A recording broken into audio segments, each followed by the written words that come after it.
Hello and welcome to my first ever World of Warcraft video. It's my first ever guide actually for my channel. I figured I'd start off covering some of the stuff that I'm quite confident with. One of the things I've heard in WoW a lot from people is they've never got any gold, or they find it difficult to make gold in the game. I read all these stories about people buying gold and stuff like that. So I thought I would start off with a video and just show you guys how I go about making gold. I'm sitting on 165k at the moment, but I've got 197 mounts. I got 462 pets, if you're into that kind of thing. And there really is at this point very little on the auction house for me to buy.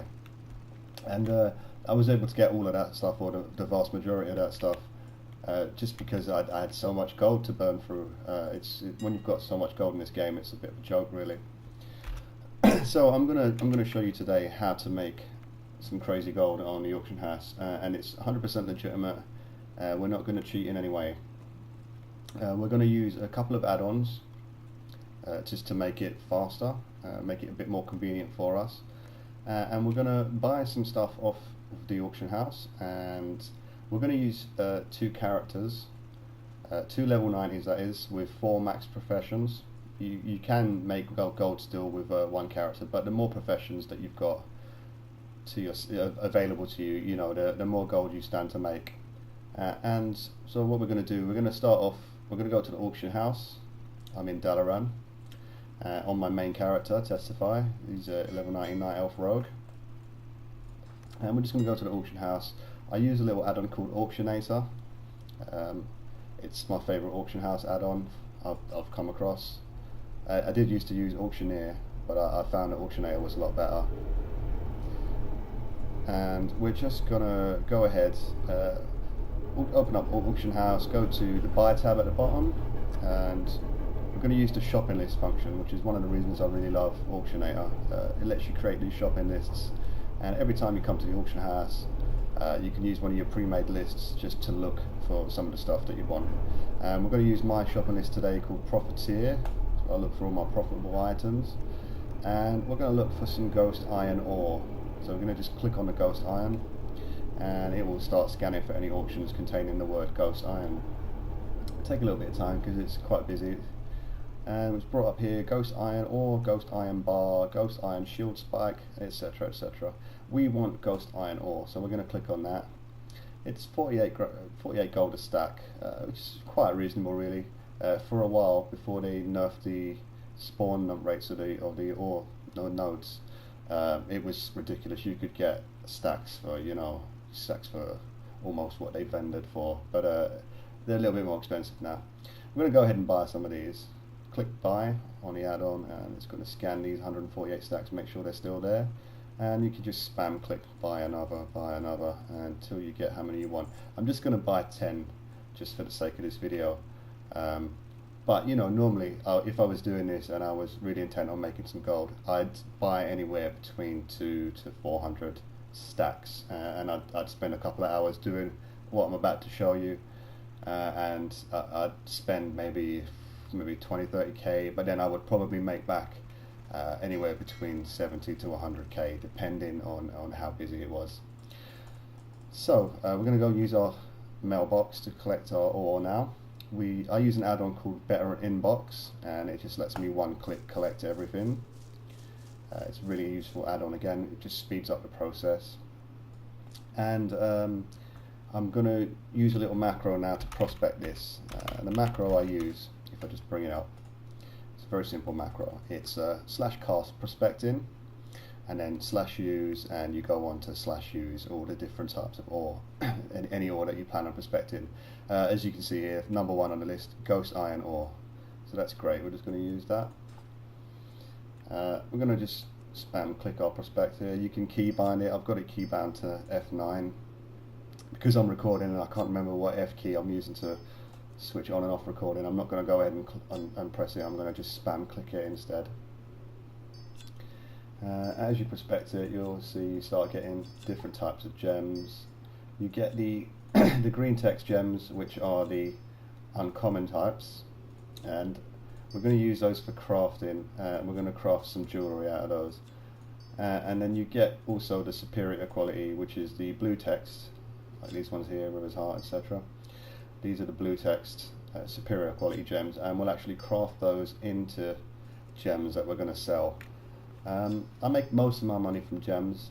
I'd say maybe 70%, maybe a bit more of my gold comes from gems. I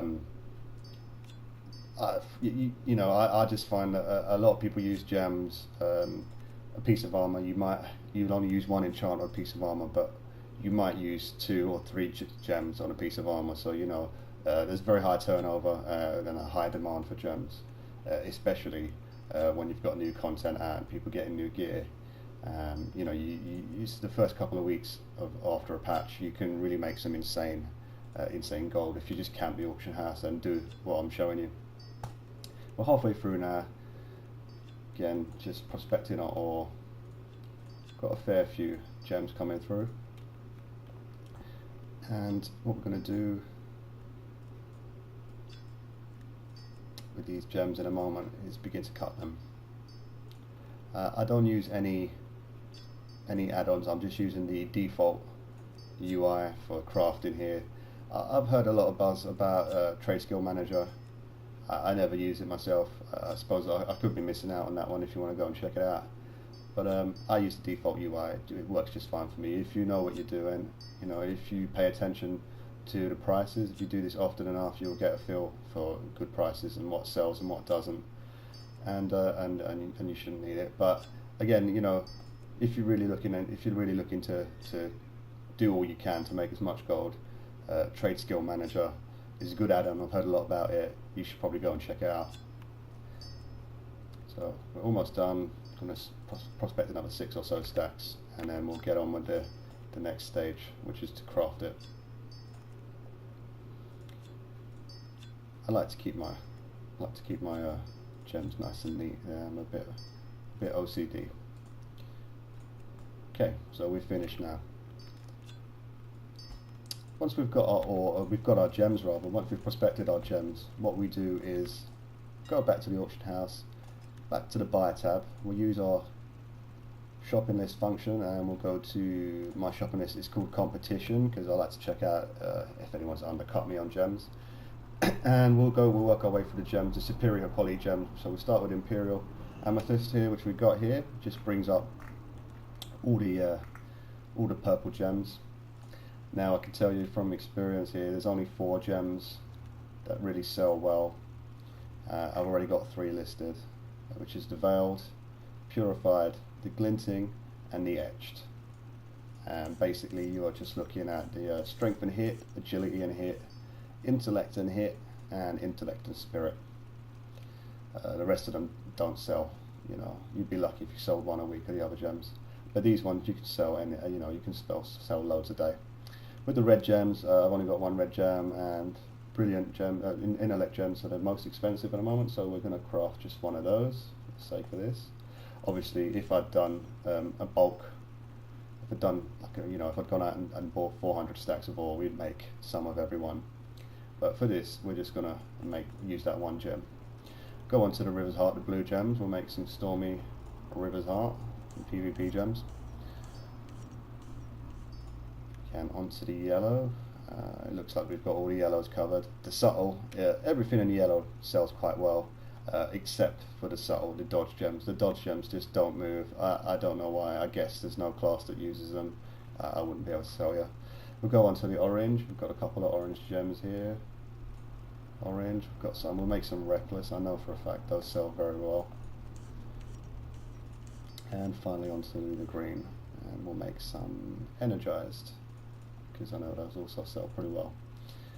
Again, this is just all from playing a lot of auction house. You get used to what sells and what doesn't. We've got some Sensei gems. I know those sell as well, and I haven't got any listed. We'll make some of those. Okay.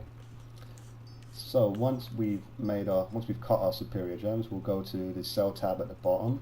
We'll use Auctionator to sell them. Auctionator is great because it automatically undercuts the lowest person. So you just got to drag and drop, click create auction, it does the rest for you. You know, you can set it to undercut by whatever you want, but it's good practice to undercut by 1 copper.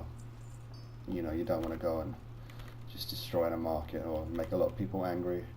You know, there's no need to undercut someone by 20 gold when people are willing to pay, you know, 1 silver less, because people always go for the cheapest. Once we've done that, I'll just quickly show you another good feature for Auction8 here. There's a little tab at the bottom, it's called More.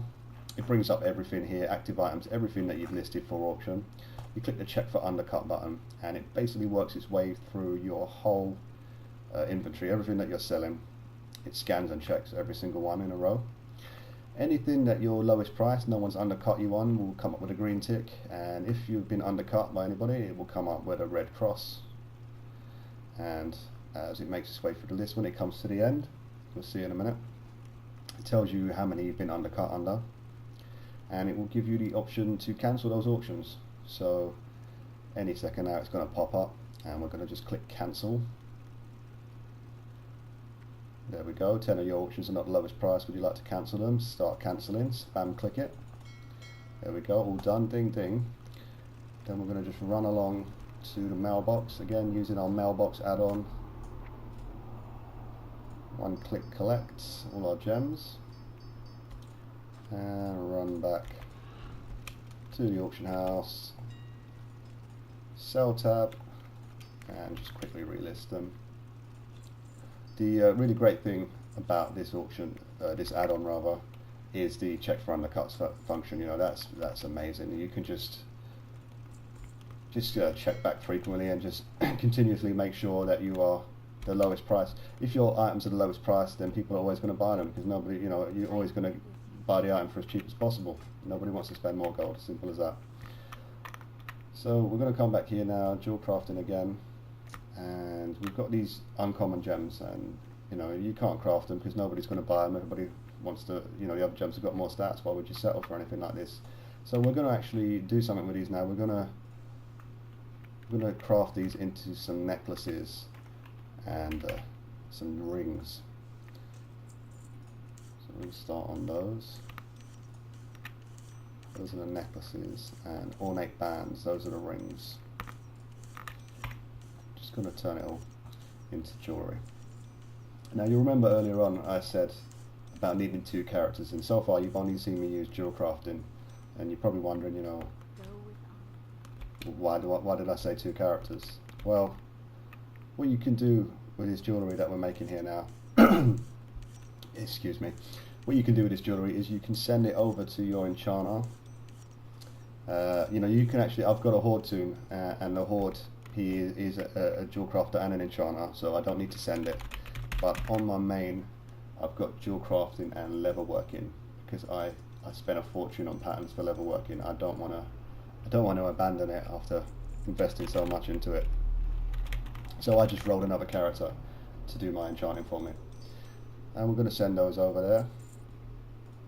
You know, if you've got any gems left over at the end, your other character can be an alchemist. I've got a 3rd character for my alchemy actually, but you can send those over. The purple, all of them actually, we'll send them all over to him, and I'll show you what you can do with those after. So now we're going to just log out.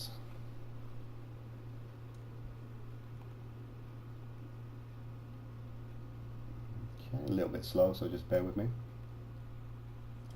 We'll log into my enchanter. My enchanter is not even level 90, you'll notice. I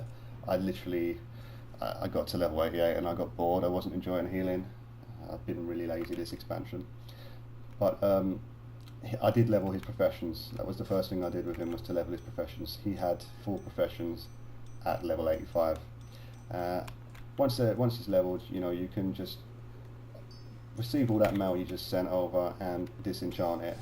I like to keybind to the disenchant, so I can, in this case, I keybind it to Q. I just click Q and then click on each piece of jewellery to disenchant it, and I work my way through those. So this is actually the longest part of it, is disenchanting it. You can make a macro I guess similar to how we did with the prospecting macro. But one problem with jewelry is they randomized it, so you get Shadowfire, necklace of the Wildfire, or the Fire Flash, necklace of the Fire Flash again, and I think it ends up like 6 or 8 different types of each jewelry. So you probably end up making 2 or 3 macros. I just found it easier and less buttons to bind it to queue. Once we've disenchanted, we'll again go back to the auction house. We'll go to our shopping list, and we'll bring up our enchantment shopping list. Basically, I've put everything on this shopping list that I can craft, which uses the materials we get from the Mr. Pandaria ore, or rather the jewelry we've made from the Mr. Pandaria ore. Have materials. We'll just see what we can make, and we can see here. Click on each item. You can see what's selling, how much it sells for. Super resilience there. I've already got plenty listed, so let's make a Windsong. Oh, Windsong 700. Look at that. We'll make a couple of those just to show you. Oh, would you believe it? I've not even got any enchantment scrolls. But what we would have done, let's go and get some. We will get some scrolls, and we will just make some enchantment scrolls and mail them to our banking character, which I like to bank from my main character. Some people like to bank from a level 1. I don't see the point personally. I'm always playing my main character, so I collect all my gold on him. It just makes it easier, and it, pops straight back into the auction house instead of having to log a different character. So we'll make a couple of Windsong enchants, 1 and 2, and then we'll mail it to my main.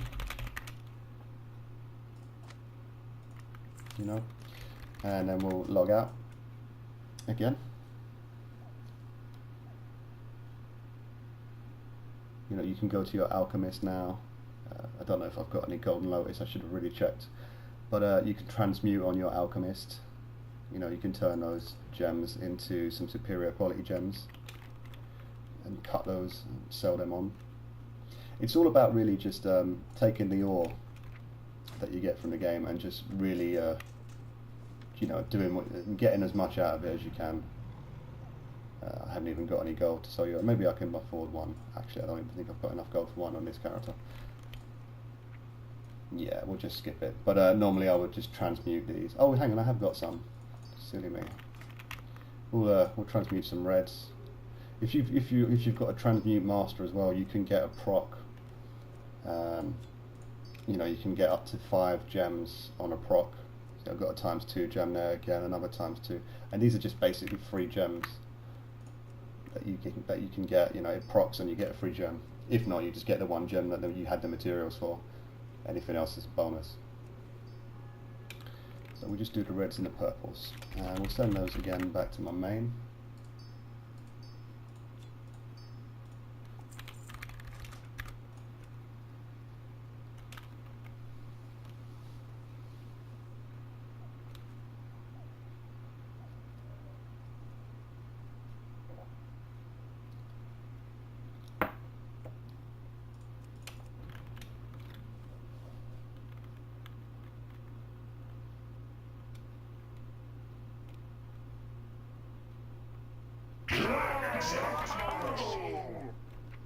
Sound of 1,000,000 addons.